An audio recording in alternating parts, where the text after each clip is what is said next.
Oh boy. Yep, patch 1.81 has finally dropped.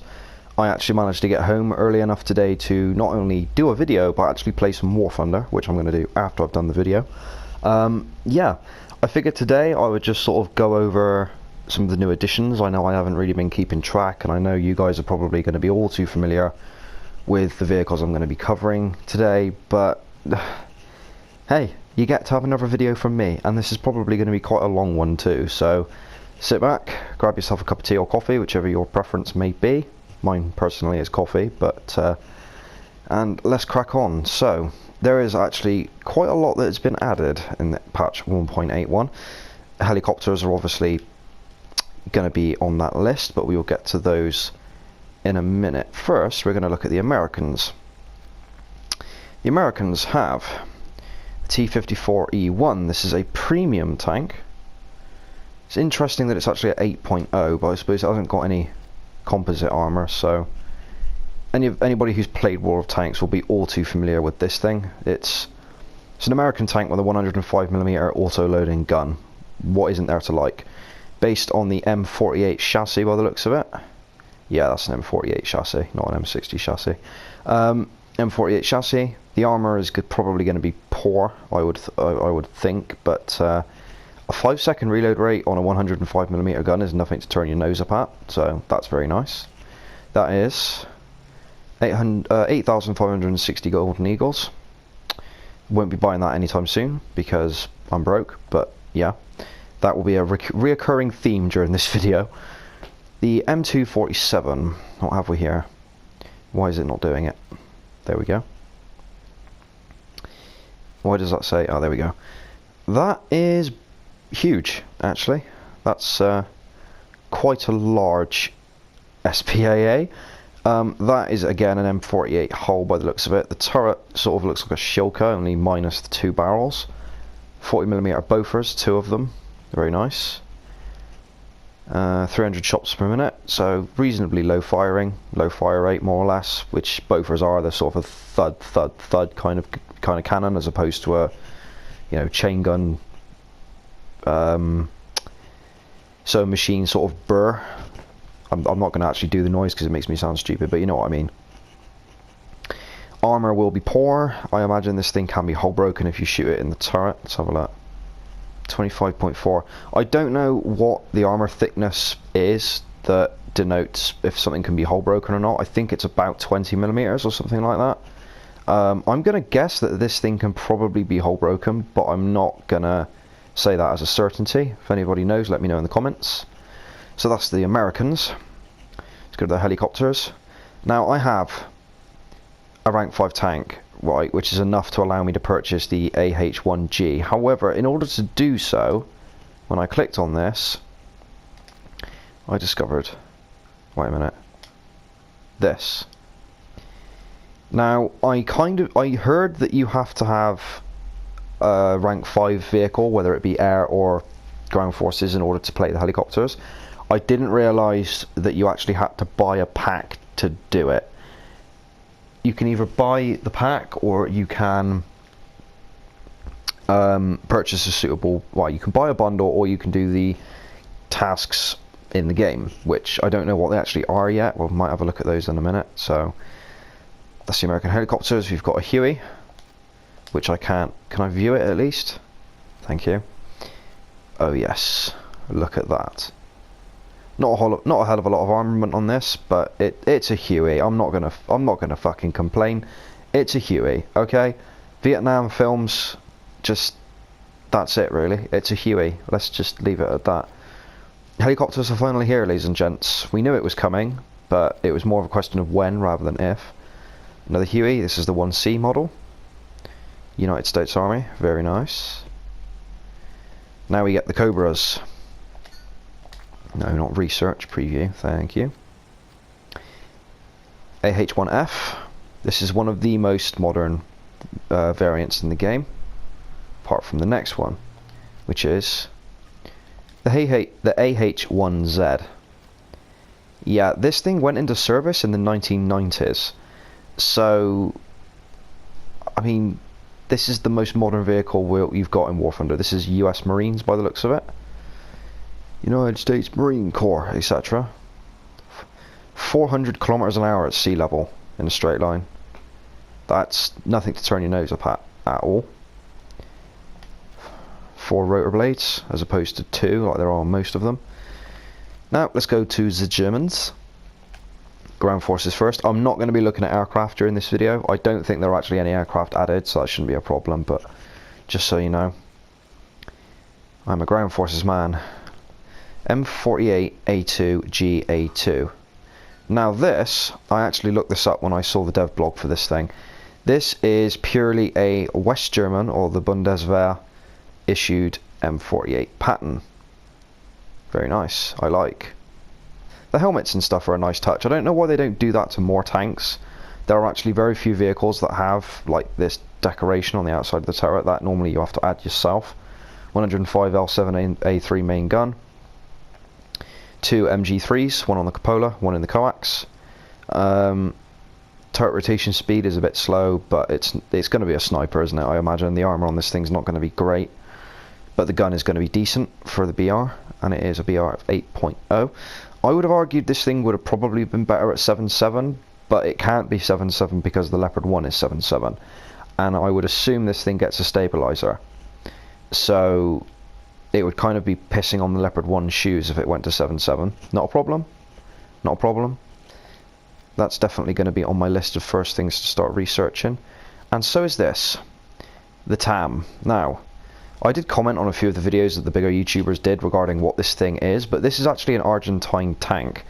It's based on the hull of, although it looks like a Begleitpanzer hull, which it basically is, it's based on the hull of the German infantry fighting vehicle, which is called, my brain has now decided to screw me over. I do know what it's called, but I can't remember off the top of my head. Marder, that's it, it's a Marder. It's normally got a little remote control turret that sits on the top, and it's an infantry fighting vehicle, more or less. What the Argentines did was basically make their own turret, which looks similar to a Leopard turret, so I refer to this as like a Begleitpanzer with a Leopard turret and gun stuck on the top of it, which is basically what it is. The gun, however, despite being a 105, it is actually an Argentine-built gun, FMK for Modelo 1L. Even the machine guns mounted on it are actually FN mags, Fabrique Nationale, made in Belgium. Lovely, yes, we'll have 2 of those. Yeah, FN, the same designers that brought us the FN FAL, which was a fantastic shoulder rifle, I'm sure you'll all agree. So you get 2 FN mags, one on the turret top here, one in the coax, I would assume. Whoop, camera's screwed me over again. 7 degrees of gun depression, very nice. 8.7 second reload, which is kind of slow with a 105, but it is a light tank. This is my idea of a light tank.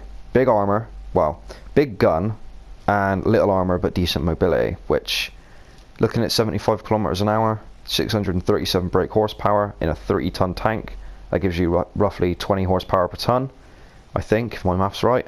So it's going to move. It's going to be fast. I might actually research this first. This is more appealing to me, so I'll tell you what we will do. We will start researching that now.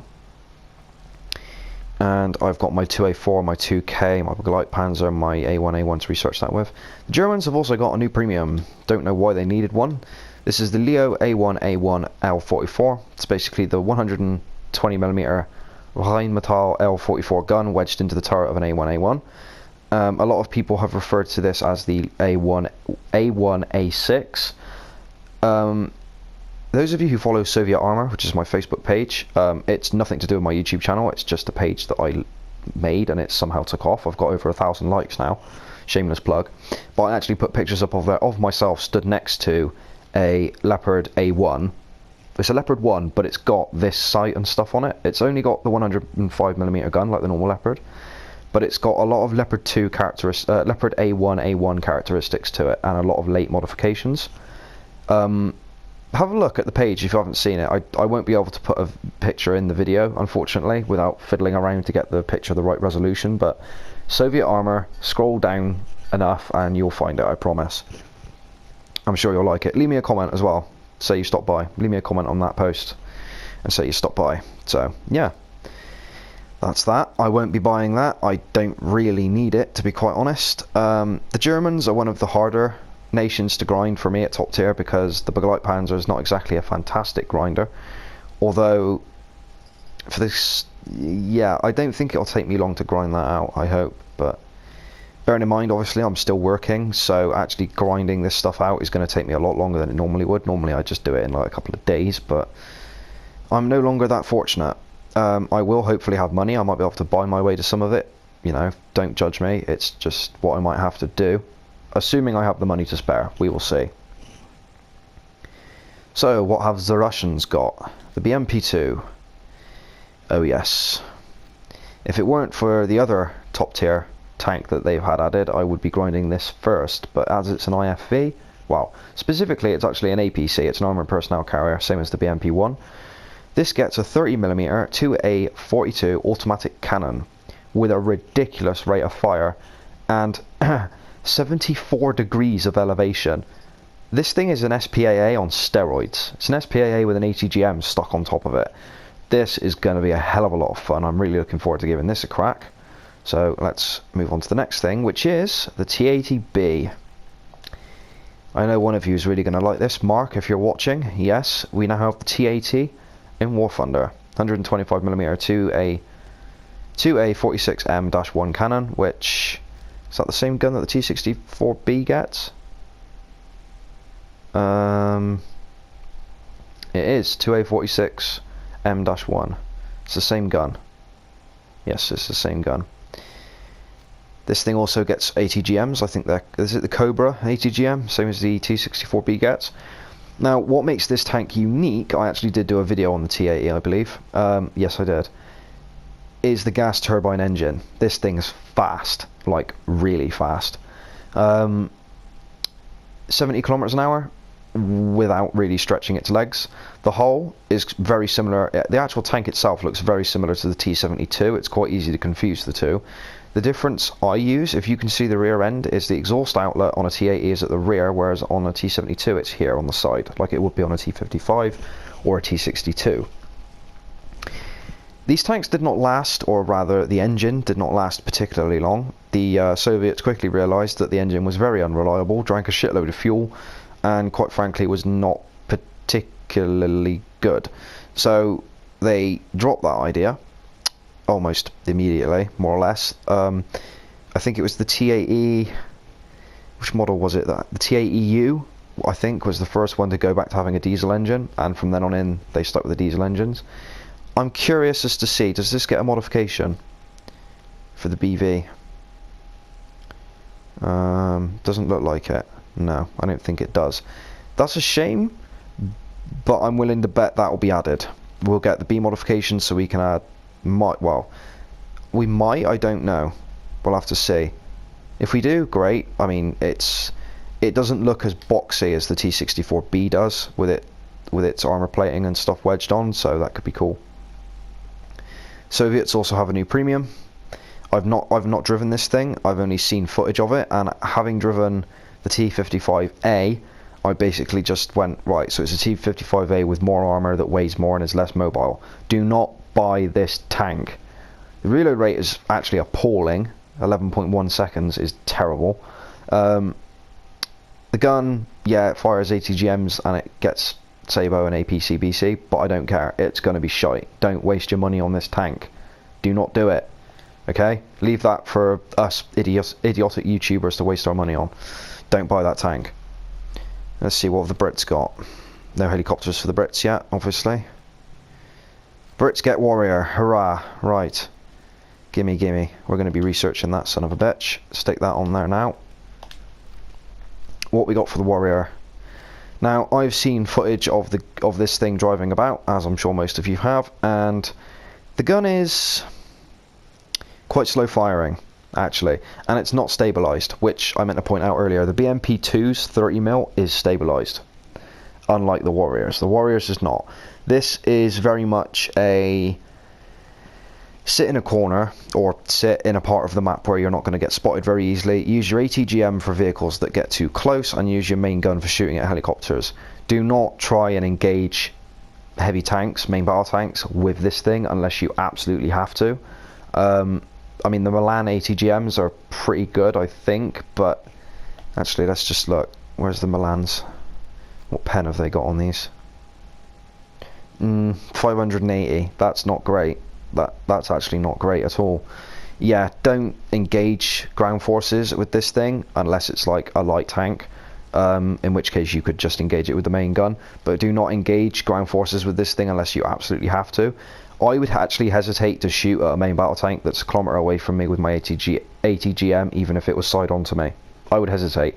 Even if it was 500 metres away, I'd probably hesitate, just because I wouldn't want to get spotted. Because if you get spotted in this thing, you're dead. This is going to be a pure scout vehicle, and it's taller and higher profile and wider and probably more sluggish than the BMP2 as well.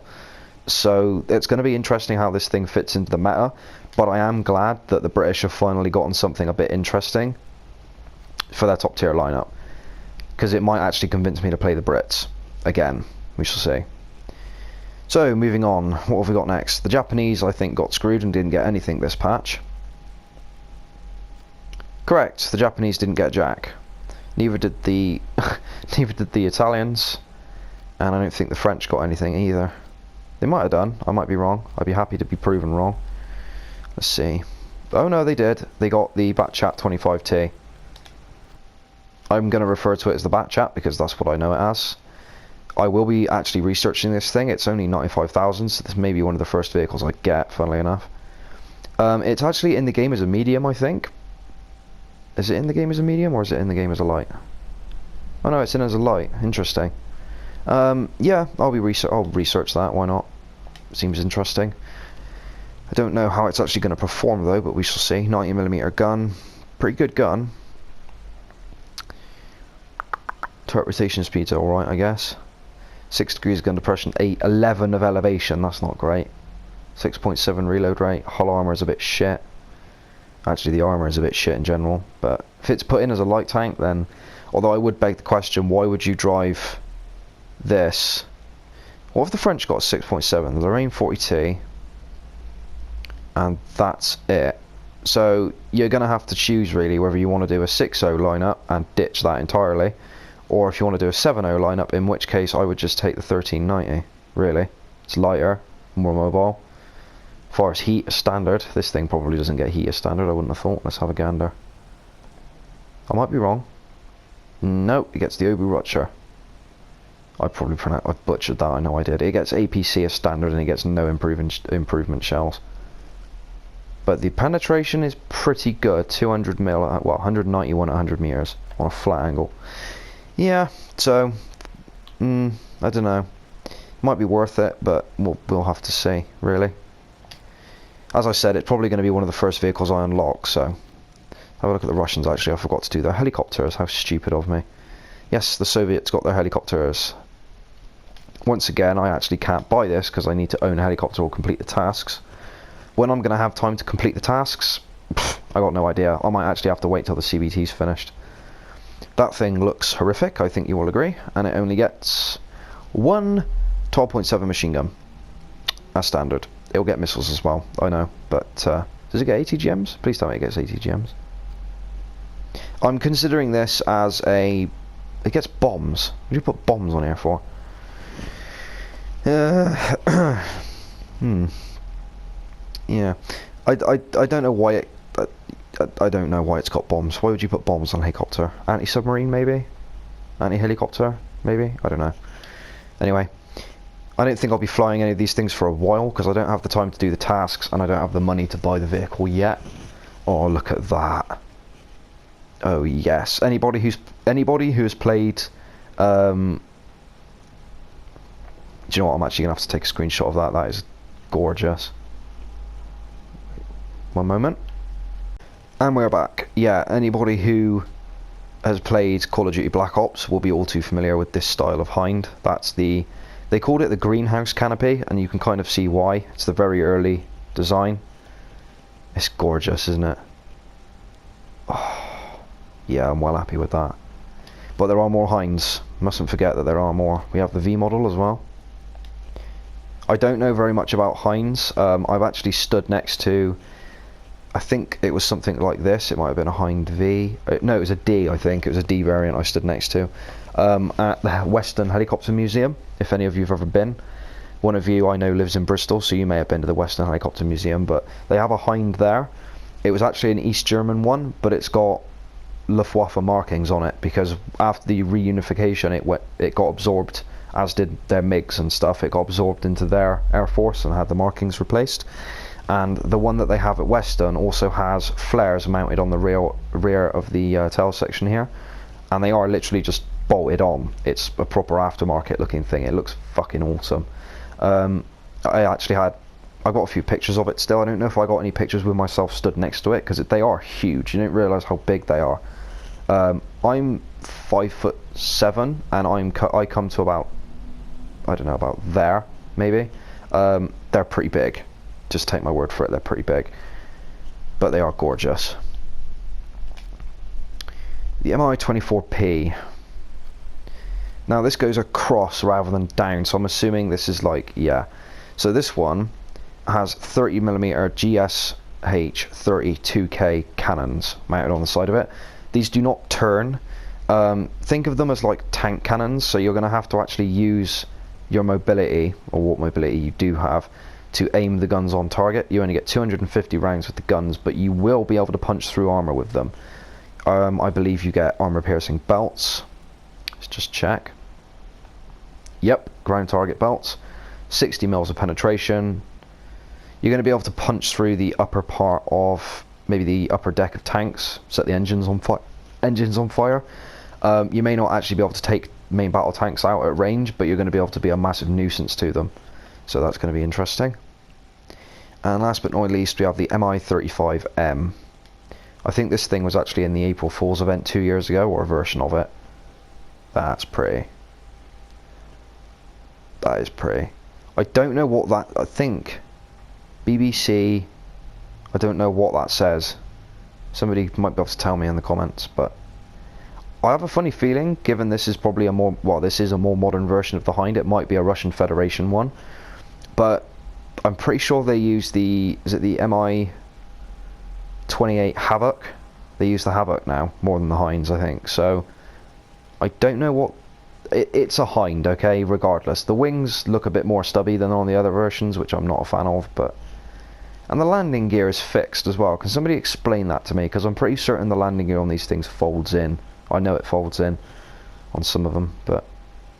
This thing gets a turret, but it does actually move. 23mm cannons, 2 of them, 450 rounds, so 225 rounds each. Yeah, I'm happy. I'm so fucking happy. I'm pissed that I can. Oh, we'll check out the bundle as well. I think I forgot to do that for the Americans. Forgive me. I'll do that in a second after I've done this, if it'll let me. Come on.